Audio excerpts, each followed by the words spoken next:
Hi everyone, welcome to the Pick and Chat podcast. Welcome to another episode. Today we have a special guest with us. Yes, it's our first time having a guest on the show, so stay tuned. We have a really wonderful interview coming your way.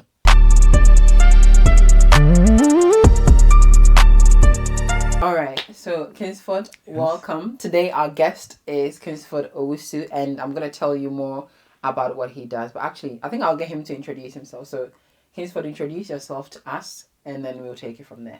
All right, my name is Kingsford Owusu. I'm founder of Jollof Republic. I like to be affectionately called the rice seller. Thank you. I love that. All right, so what we're going to do is we're going to link all of Jollof Republic's details in our description at the end of the interview. So make sure you check the description for more details about Jollof Republic and how you can get to know them. All right, so you're the founder of Jollof Republic. Tell us about Jollof Republic. What is it? So Jollof Republic was an inspiration from God.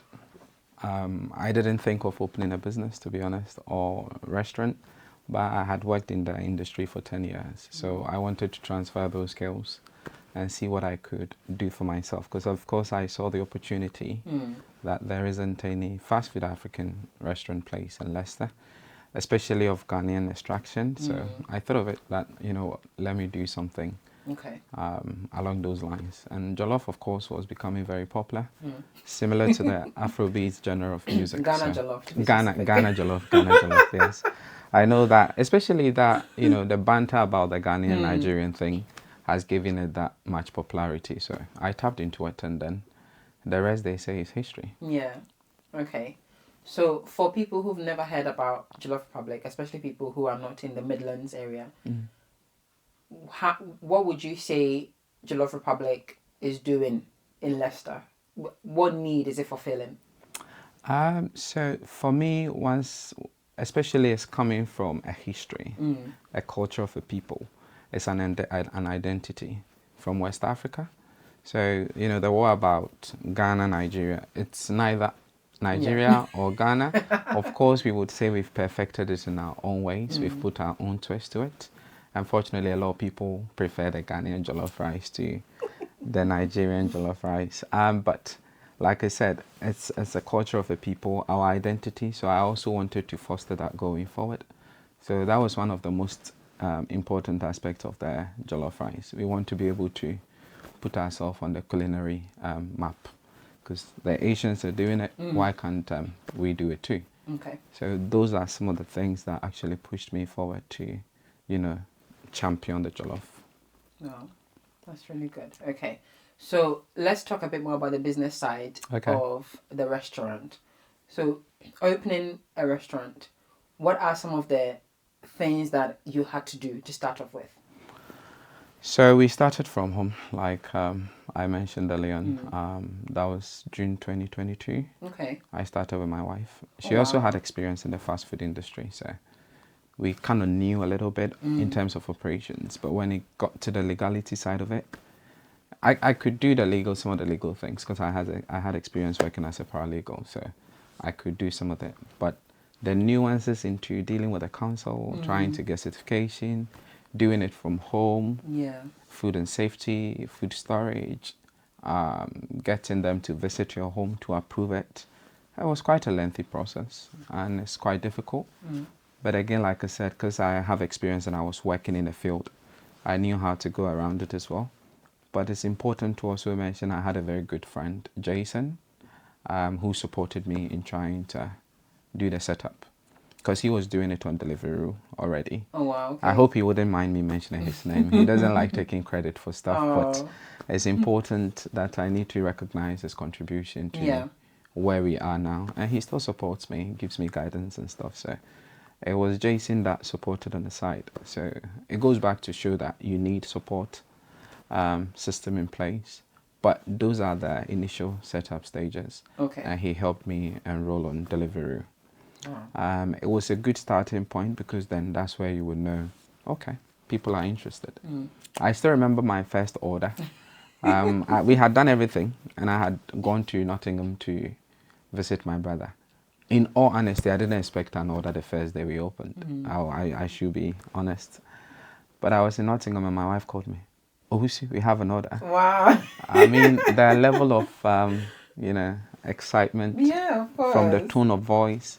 I said, okay, carry on. I remember the lady was Nakita. I never met her. But it's something in the future, if I'm writing a book, I would remember Nikita for, Because it's a giving me the milestone, first, isn't it? the first order. The first order. So, yes. And since then, yes, we grew on Deliveroo. We gained a bit of popularity. And then we carried on. Wow. Nice. Okay. It's really nice hearing how you started off. So you started off from home. From home, yeah. And now you have a restaurant, a physical restaurant Yeah. in a very popular high street in Leicester. Yeah. What was the journey? Like, what made you want to take it from home and actually have a physical building where people can come and sit in and eat? So when we set up, I think about 3 weeks into the business, we had someone call us that, where's the restaurant located? Because he wants to come and sit. I said, it's in my kitchen. And I don't think I can host you in my living room because I live with family. But yes, people started calling that you have. So that was one of the things that motivated us. That, okay, seemed to be maybe if we step out, we might have some people coming by. So it was on the drawing board. Okay. So those are, especially some of the others. Friday nights were quite tricky in the house. We opened 11 morning to 11 p.m. But when it gets to 8 to about 11, it was becoming a bit of, I personally felt we were giving the community or the neighborhood a bit of nuisance because you have motorbikes pulling up, you have cars coming around. So my next door neighbor was like, what's happening in your house? I said, it's a mini restaurant. And so you could see there was, the demand for it. Yeah. So yes, that was one of the reasons that, okay, maybe we should look at going outside. But we had an investor come on board. Wow, nice. Who looked at what we were doing and was interested in, coming by. Okay. All right. So I want us to talk a bit more about the business and the operation side of running a restaurant. So talk us through a little bit the day-to-day running of it. Sorry, as a business, how do you manage the operations as the founder, and then maybe we can talk about dealing with employees a bit. I think the thing about entrepreneurship is you do basically everything on the onset or at the starting point. So you do marketing, you cook yourself, you clean, you do admin work, you do the legal side. I can go on and on and on. I do deliveries. I serve customers. You need to also find time to do, some media engagements like we've done. I've done a few with BBC. Wow. So that sort of puts you out there for people to know. But then, of course, find time for yourself as well, which is difficult at the initial stages because you need to believe in systems. You have to build systems because if you want to scale up, which hopefully by the grace of God we are looking at, it cannot be just you.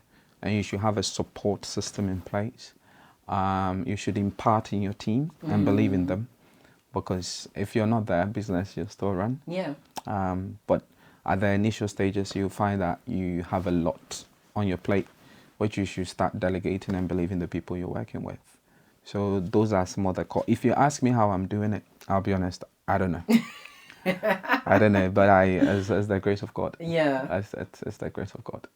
But I think that the things you listed there was really important. So having systems in place, being able to understand that in the initial stages you will probably have to do everything yourself as an entrepreneur, and not giving up along the way when it gets too much. But then I love what you just touched on, having a support system. There should be a support system. It's key. There should be a support system. Wow. I believe in a team, very much so. One of the main, if you like, ladies I've been working with all through it all, she's been fantastic. She can run the place in my absence. In her absence, the team can run the place in her absence. That's good management. Yes, it has to, because there are days that I'm not there, but if you go, the level of consistency you would expect from myself or the lady. She normally doesn't want me mentioning her name for whatever reasons, I don't know, but she will later watch this and knew I mentioned her name. But yeah, I feel when you have that system in your absence, my wife is not involved, although she started. She had to step back. Okay. So, but every now and again, she can come and support. And even when she comes, she follows the system because you need that to be able to scale up. Individualism in trying to operate a business doesn't really go far.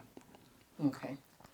All right. So let's talk a bit more about opening a food business, especially an African food business in a place like the United Kingdom. Yeah. And I think where your restaurant is in Leicester, I think when you look at the demographic, it's quite diverse, and there are restaurants here, like lots of Asian restaurants here, but you don't see a lot of African restaurants here. So can you talk us through the process of registering the restaurant, especially having to go through the city council? How was that process like? Because a lot of the times, some of the questions that we get is, oh, for example, I want to open a cleaning business. How do I set it up? How do I make it legal?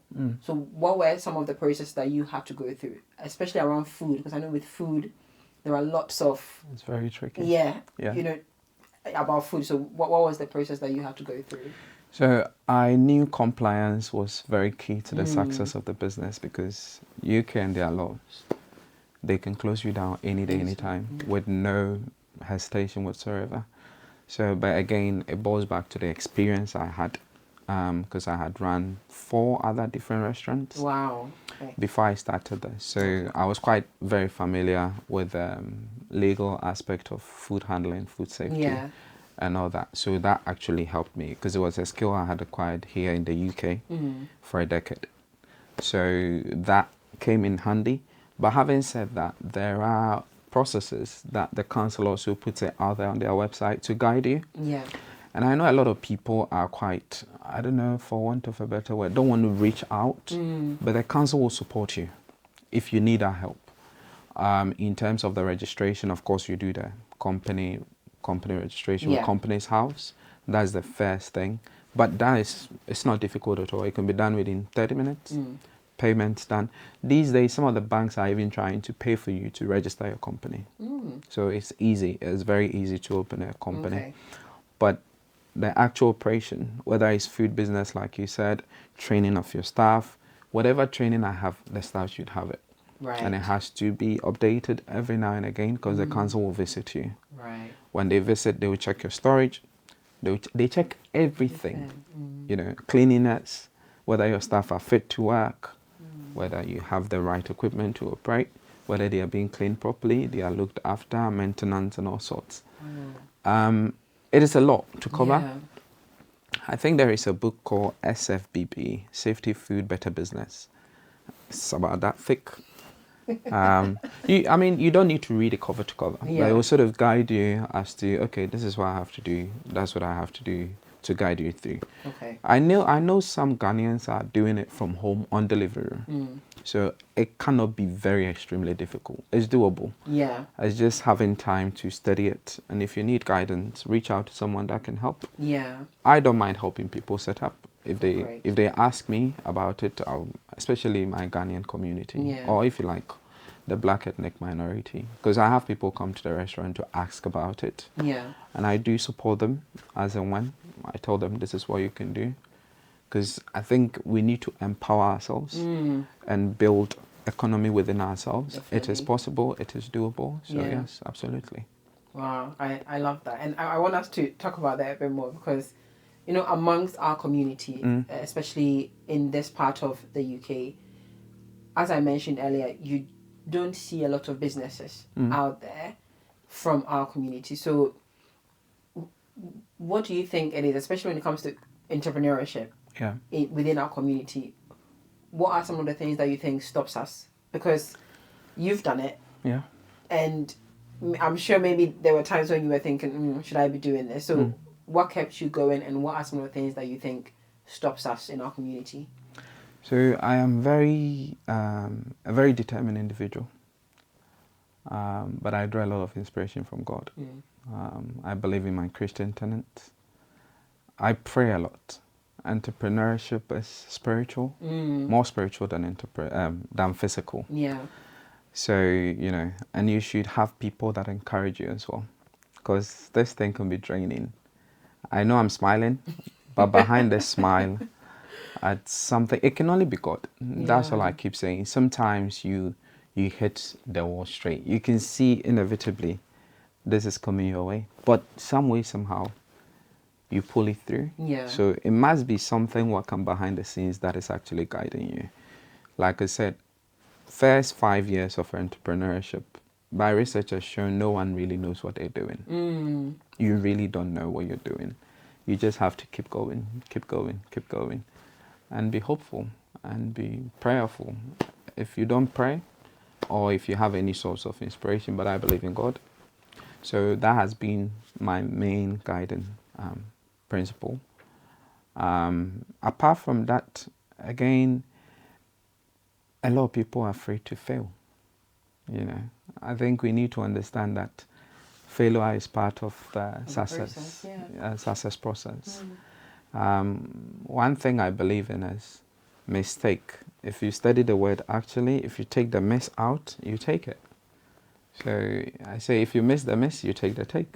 It's up to you. But we kind of look at what if I fail, but what if you succeed? Yeah. You know, it's important that you always try to psych yourself that you haven't done it before. Like you said, there isn't, well, I don't know of any fast food Ghanaian place in Leicester. I don't know. Yeah. But if I've been able to do it and I'm still doing it, you can also do it. And that's all there is. But don't expect perfection in the first few years of being an entrepreneur, or especially the restaurant business.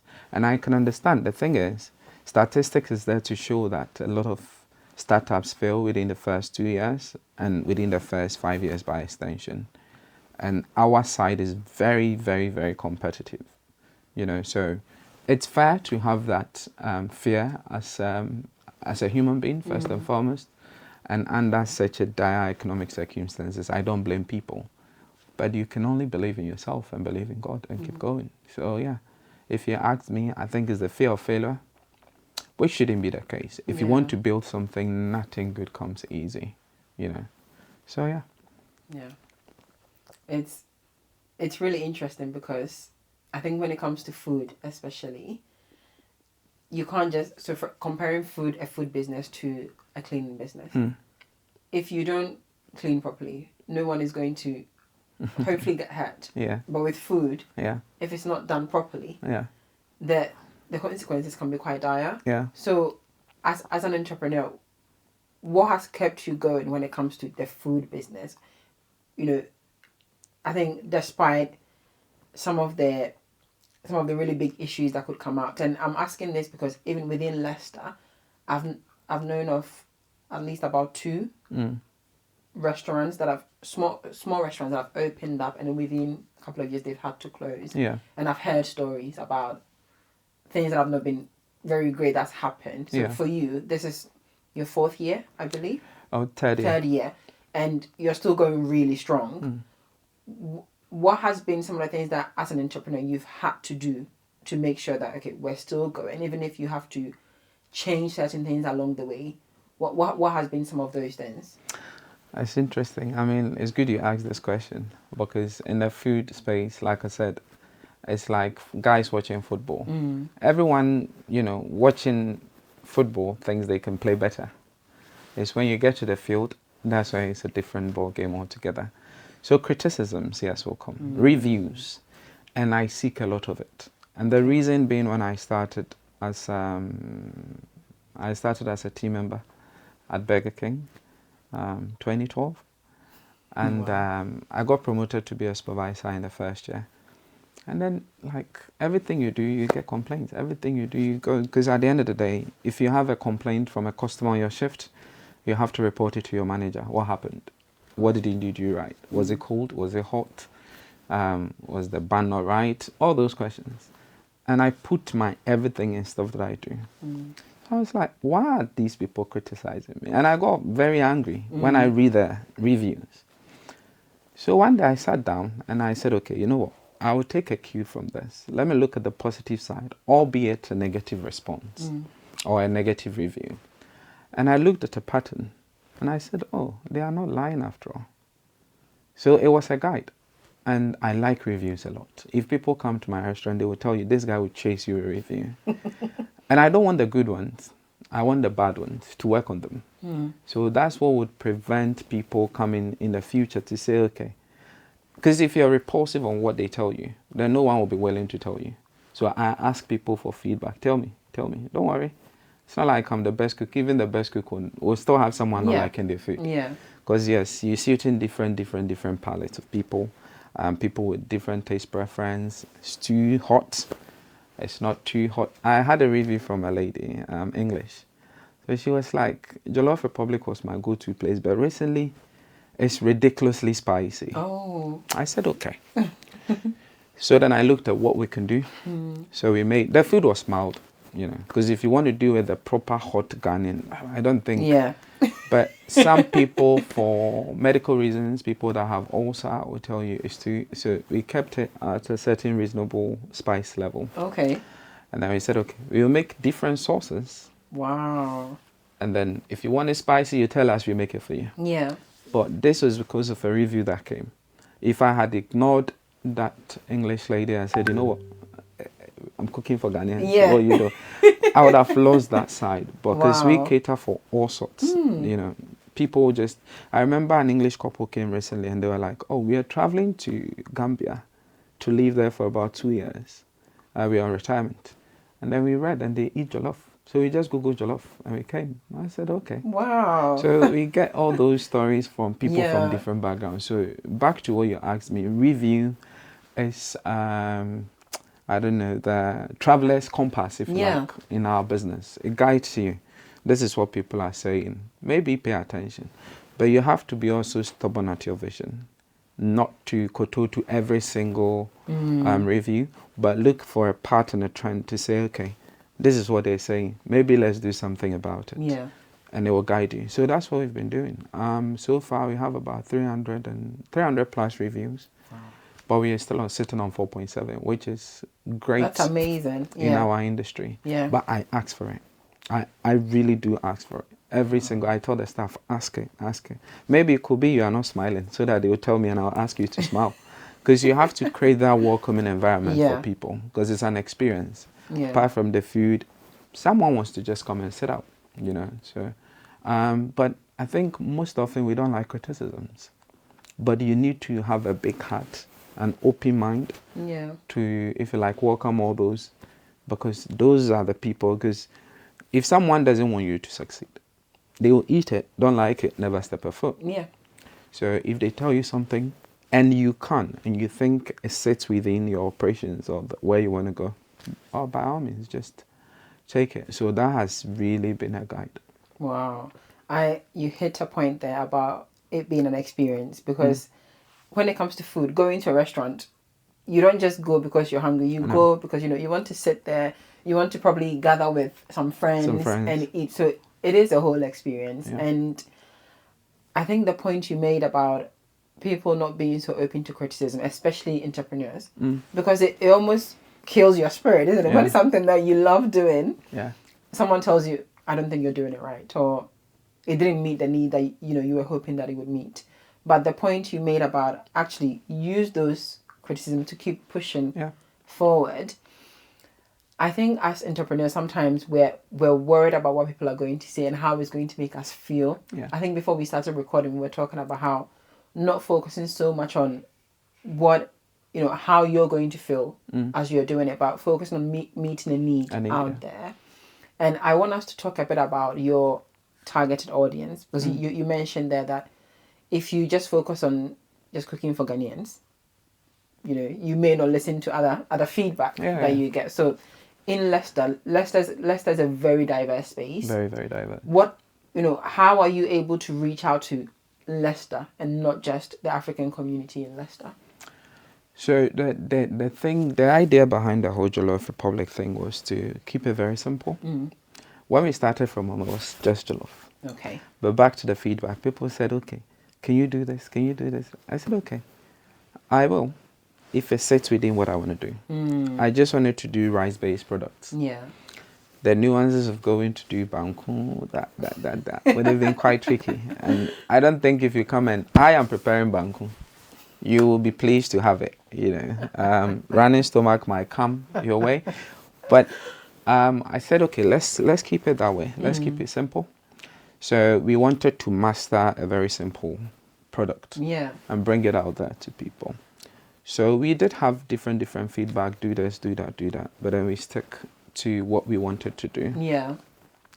So back to the question again. We like we said, we wanted to make it similar to the Afrobeats. Because we could see it's trending, and people enjoyed it. Yeah. So same way, let's introduce our food and keep it very basic, so everyone can have it. So we didn't, I wouldn't say we have let me be honest, I didn't target Ghanaians at all. Okay. I didn't. And I am not surprised in terms of my customer mix, because we're about, let's say about 45% Nigerians. Wow. Okay. That visit the shop. Yeah. Or order online. Ghanaians would do about 35, 40. Okay. And I understand it. When I was starting, jollof is everyone's pride, if you like. From a Ghanaian home, my mom cooks. Everyone says their mother cooked the best one. So it's easier for anyone to dash to the kitchen and do it. So Ghanaians were not my target audience. I wanted to bring a product that has gained some level of positive notoriety out to the market, which is not like people are doing it. It's not like, but no one has really just focused on just jollof that I know here in Leicester. So I said, okay, let me bring that on board and see how it will go. I like to try new things. I take risk. I said, okay, let's just do it. So we have I would say about 15% white people, and the Caribbean and the mixture. So you can see it's catering for all sorts. Yeah. But I didn't have a specific target. In terms of who would want to grab jollof quick and go, was the students. So those were my key target from the onset. But in terms of backgrounds or ethnicity or who want to try, Ghanaians were not part of it at all. Right, okay. Because I can understand that I cook jollof at home. Why would I want to go and buy it? But then there are people that have heard of it, like the couple I mentioned, who traveled. They were not even in Leicester. They live in one of the Market Harbour. Wow, okay. And then they drove just to come and eat it and then go. So, I didn't have a target audience. Okay. Okay. I think this moves us nicely onto marketing and social media. So someone who don't even live in Leicester typed in, jollof, and within their vicinity, they found you and they were able to drive down. What role has marketing and social media played in building Jollof Republic? I would say immensely. Yeah, just yesterday, I pulled the data. I was looking at our Google review. I looked at the Google review. I monitor it every single day. And we do Google adverts. Okay. So I was monitoring it since we opened. And I was shocked the number of reach it had. Wow. 384,000. Wow. And I was like... That's amazing. Yeah, that was just... I looked at it and I was like, wow. So you cannot underestimate the power of social media now. You just cannot. You risk a lot not going into marketing especially. And trust me, I do it myself. I don't have any, if you like, I do have food reviews, people that will come and do it and that. And then I had people that were doing it ad hocly here and supporting. Because I watched your podcast with Akoto mentioning about outsourcing and those type of things. The difficulty we had was you have to have an in-house person. But hopefully, by the grace of God, when we expand, that's when we can soak some of those budgeted and then get people involved. But the little that we do every single day here and there has a good traction. There was a lady that did a review for us. She's Ghanaian. She came to buy food. And me, with my marketing drive, getting people to... Because when we started, we used to do... if you post us, you tag us, you get free puff-puff. Oh. So, the both fruits need you didn't kakra. But that's good. That's a good strategy because I think... Sorry, not to cut you off, but sometimes when you're starting a business... There's not a lot of focus on promotions. No. We did an episode on promotions and pricing. And some of the questions that we were getting was, but I just started. Yeah. How can I be given discounts when I haven't even gotten enough profit? So it's interesting that you make that point that when you started, you're we doing those still do promotions? promotions. We still, it is important you do. There should be a giveaway. Okay. In this current economic circumstance, you don't expect to want to have your certain margin stuck all through now. You cannot. That's my experience. Yeah. We've run promotions since we opened. Wow. Till date, we still do. Yeah. There should be a giveaway. There is a saying that right? Okay. But you use a smaller one to get a bigger fish. One, yeah. So that's the whole idea. You just have to keep going. So the lady came by and I said, "Oh, you can do it." She said, "No, it's all right. Keep the puff puff, but I'll do it for you. But I also want to build my followership. So would you mind if I come and do a food review?" I said, "Yeah, by all means." And she had almost 700,000 views on social media, and she gained a lot of followers. And I think it's the most watched on our social media. Wow. So the power of the social media is like a wildfire. Yeah. It is important. Marketing, do the physical ones, the traditional ones that you know best, but don't ignore social media. Don't ignore it. So it's played a key role. Yeah. Especially when we started. We did a bit of collaboration with Leicester Uni. Oh wow. We did a bit with DMU and some of the football players as well, by a good friend, and I'll mention his name, Dusty, who comes to, you know him. So he's been supportive as well. Wow, so nice. It's good you recognize that. Yeah. The role people have played so far in where I've got into. Oh, that's amazing. Yeah. Okay, so we've talked quite a bit about the business and the operations side. I want us to talk a bit about the food. Yeah. So I think you mentioned that your focus initially was on just jollof. Is that still your focus? Are you selling just jollof, or do you sell other things in the restaurant? So when we went on the high street, of course, people started asking different products. So we've added quite a few. We didn't used to do fried rice, but we've added that on, and people really like it. Okay. We've added wache, again in line with the rice-based products. Yeah. And then we try to do things that people just on the walk by can grab and go. So we do wraps. Wow. We do fried yam, suya or chinchinga, whatever you want to call it. Okay. Or kebab. We introduce new products every single year. So April next month we have another one coming along the sides of the same rice thing, because you have to keep up with the changes and versatility and what people ask. But I think that will be our core base. We don't want to, of course, like I said, digress into what everyone is asking. Yeah. But if you want jollof, you can come to us. Fried rice, you can come. Wache, you can come. And what we're about to introduce next month, you can come to us for it. Okay. Wow, that's great. Okay, so in terms of employee base as well, what type of employees do you look out for? Are you specific in maybe just employing people who are used to working in restaurants or people who know a bit about African foods? What do you look out for in your employees? Attitude. That's all I want. Okay. You know, it's like a plain sheet of paper. And then with attitude, you can draw whatever you want on the person. Respectfully, I'm not saying I will use you anyway, but I'm just trying to draw an analogy. And back to whether people that know how to cook their food already, that's not the idea at all. One of my best employees was an Indian. Yes. And at the time, we were not using the equipment we're using now. We were cooking manually. Right. And Sundays, I'll go to church. I won't be there. Because that one day I said, you know what? It's a religious thing I have to abide by.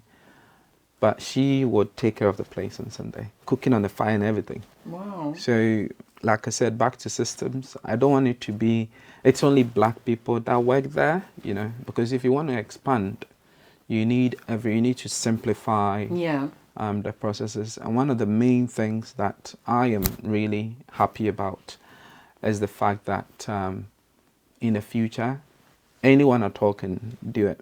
Because in my absence, I have a lady working with us, very young, who can manage the whole place if nobody is there. So, like I said, attitude is key, because we will draw you into knowing how to operate our systems. Okay, that's great. All right, so we're going to talk a bit about kind of advice and future plans for Jollof Republic, but then hopefully we can, or hopefully you can share some advice for our audience as well. Okay. So, firstly, what advice would you give to someone who's thinking about opening a food business? Don't do it. I'm joking.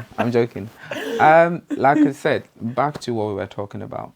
You have to be very focused and have a strong conviction. Like I said, when I started, there were more discouragement than encouragement. So you yourself, you have to first and foremost believe in God and believe in yourself. Those are the two key things. Because you believe in yourself at a point, trust me, you go like, is it worth it? Should I carry on? But if you believe in God, He'll keep you to carry on, if that makes sense. So those are the two key advice. Like I said, back to what I was talking about. The journey is more spiritual than physical. Physical aspect is you are here doing it, but the spiritual aspect is God doing it through you. So once you understand that, I think you'll be able to go far. Believe in yourself and expect to fail along the way. You cannot succeed all through it all. But every great business had a failure story. But the fact that you didn't know doesn't mean it didn't happen. Right. So you need to understand that you cannot get it all figured out. I don't. I still say I am still learning. And I'm open to learn every single day. I take criticisms. Back to what I mentioned about taking criticisms. Don't look at it as directed at you. It's directed at something you are doing. And you don't expect to get it all right. If you don't know, you don't know. If you get it wrong, you get it wrong. You move on. If you dwell in the past, the future would always be bleak. But you have to keep going. But if you move on into the future, you'll look in your past and you'll be glad for what you've done. Wow. So you shouldn't let anything hold you. You know, oftentimes when I talk to some of my friends, they ask me, so how are you doing it? I said, I genuinely don't ask me because I don't know. I don't know. You know, how in one day you'll be doing marketing, you'll be cooking, you'll be sourcing product, you'll be doing product development, you'll be dropping some of your products. You'll be sending accountant what needs to be done. You're dealing with a city council. You're dealing with your energy supplier. You're dealing with water. You're dealing with customers. Oh, wow. You're dealing with staff. You know, I can go on and on and on and on. Yes, and you have your personal life. I'm a family man of 2 kids. You know, and you have to have time for that as well. Yeah. In church, I am a leader as well, and I think that one, I don't have as much time as I used to. But if you're able to build a business sustainable enough, then you have time to revisit this. So you should also have a support base. My wife has been extremely supportive. And it's important that you recognize these people. You talk to them, you ask them. Sometimes they know you're down because she sees you all the time. Yeah. So she supports you, she encourages you, you've got this, you've done it for this year, 1 year, keep going. Yeah. So, you know, if I say it's easy, that's why I said, you know, I jokingly said don't do it. But you can do it because if I can, I'm sure you can too. You know, I'm not any superhuman or anything. I had experience selling burgers, and I've transferred those experiences and skill in selling jollof. Yeah. There isn't any magical thing about this, but it is about the stubbornness of the vision and just believing so much is going to work no matter what. You know, I'm very philosophical, by the way. I have this philosophy that whatever made you start should keep you going. You know, whatever you started, there must have been a reason why you started. So I say, whenever you want to stop, remember what made you start. Wow. You know, and that would always keep you going. Yeah. Because if you were to give up, you would never know what was ahead of you. You won't know. You know, so I keep going. I keep saying, I will do this until my last breath. I'll keep going. That's my guide. Yeah. But it's difficult. Yeah. There are a lot of challenges that if I don't tell you, I am lying to you. Every entrepreneur will tell you it's challenging. It's challenging. There will be times you ask yourself whether it's worth it more than the times you encourage yourself. But like I said, you should have a source that, okay, you turn to God, that He's the author and finisher of our faith. Yeah. And with God, all things are possible. And it takes me back to the point you made earlier that entrepreneurship is spiritual. It's so very, you need very that spiritual. entrepreneurial spirit to keep you going. Because it's creativity. You're creating something. So there will be detractors along the way. God created the universe. So in creating that, you should know that He is the ultimate person who can direct you. Yeah. You know. Yeah. That's great. Okay. So if you could go back and do something different when you were starting, what would that be and why? Oh, plenty. Plenty. Start very small. Very, very small. Okay. Which we did. We started from home. But I would say keep it very basic. I think we jumped certain stages in the progress. We came out very big, you know, so there were certain lessons learned along the way. And by the grace of God, when we opened the next branch, whatever mistakes we made with this will reflect in that. Okay. And people that have sort of seen how the journey has gone by would understand why we're doing this. But yes, there are drawing boards at the back of the scene. Okay. So I don't do regrets. I think it's part of the journey. Because if you dwell on regrets, you don't get anywhere really. Yeah. You don't have to. It was meant to happen if you believe in God. It was part of it if you pray. And then learn from it. You could have done this better. You could have done that better. I mean, I suppose even when you started a podcast, and there were things you've learned along the way. Definitely. So yeah. Yeah. That's amazing. You look to do things better every single day. If not, there wouldn't be progress. Yeah. Yeah. That's great. Okay. There are a lot I will completely do different, but that will reflect in our progress. And the things you do in the future. Going forward. Yeah. That's great. I've really enjoyed this. Same here. I think I've learned a lot about the food business, and I think one thing that I've learned is when it comes to entrepreneurship and setting up businesses, the process is almost the same regardless of the product. Yeah. You need that entrepreneurial spirit, and you almost need to take yourself out of it in a way where don't focus on you, focus on what you are doing, and let that be your guide. I think to end, because you're our first guest, I want to introduce something. I want us to play a quick game. Okay. And I've got some questions. I've tried to link it to food, but yeah. Okay. So I'm gonna say two things. Yeah. And you have to choose one of them without thinking about it too much. Okay. So for example, I like to think a lot too, so I'll be. So 10 quick questions, and you only have 3 seconds. 3. Yeah. So Wow. for example, I'll say knife or fork, and you have to choose one within 3 seconds. No, come again. I didn't hear that. So I would say knife or fork. Knife or fork. Okay. And then you have to just choose one really quickly. Yeah. So and you you ready? said everything you're going to ask is relating to food. Yeah. Okay. Kind of. Okay. So are you ready? Yes. All right. So tomatoes or onion? Tomatoes. But both were food though, right? Okay. Okay. Fish or rice? Rice. I'm the rice seller. Okay. Pepper or Scotch bonnet? Pepper. Oh, this is funny because Scotch bonnet's in there, pepper as well. Yeah, I know. I prefer my pepper. If you fancy, I'm a buy. So.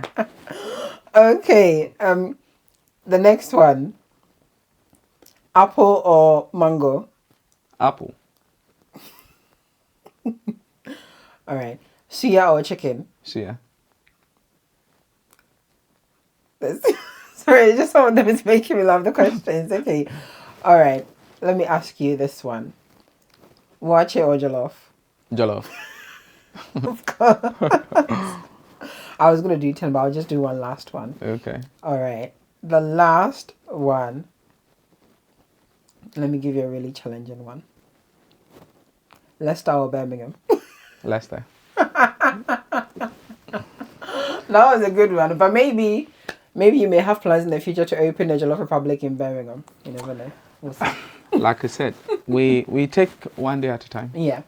Expansion is very much in the offing, but we pray to God. Yeah. His will be done. Amen. His will be done. Thank you all so much for joining us today with our first guest, Kingsford from Jollof Republic. We're going to link all of the details regarding Jollof Republic in our description section, and check them out. Check them out on their social media. Visit the restaurant if you're in the Midlands area. Even if you're not, come to Leicester, visit Jollof Republic, and let us know what you think about it as well. We'll see you in the next episode. Thank you. Bye. Bye-bye.